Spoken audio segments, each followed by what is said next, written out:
Hi everyone, last వీడియోకి ఇది continuation video అనమాట. కపోతేశ్వర ఆలయానికి ఈ పేరు ఎలా వచ్చిందో ఈరోజైతే చెప్పబోతున్నాను. శిబి చక్రవర్తికి ఇద్దరు తమ్ముళ్ళు ఉన్నారండి. ఒకళ్ళైతే మేఘదంబరుడు 1500 మంది పరివారంతో ఈ జయచర్ల కొండ మీదకి వచ్చి అయితే తపస్సు చేసి అక్కడే ప్రాణాలు విడిచాడనమాట. ఆయన ప్రాణాలు విడిచాడని తెలియక ఆయన్ని వెతుక్కుంటూ ఆయన రెండవ తమ్ముడైన జీవవాహనుడు ఇక్కడికే వచ్చి ఆయన కూడా తపస్సు చేసి ప్రాణాలు విడిచి ఇక్కడే ఇద్దరు శిలలాగా అయితే అయిపోయారనమాట.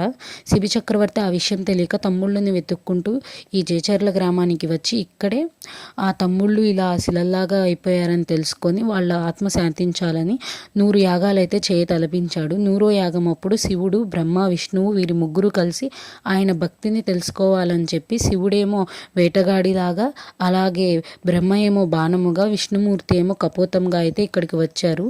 కపోతంగా ఉన్న విష్ణువు మన శివి చక్రవర్తిని వచ్చి ప్రాణాలు కాపాడమని చెప్పి అడిగారనమాట. అందుకని వేటగాడిని ప్రాధేయపడగా వేటగాడు ఆ కపోతమే తమరి ఆహారం అని చెప్పగా శిబి చక్రవర్తి ఆ కపోతానికి సమానంగా తన శరీర భాగాలను అయితే ఇచ్చాడు.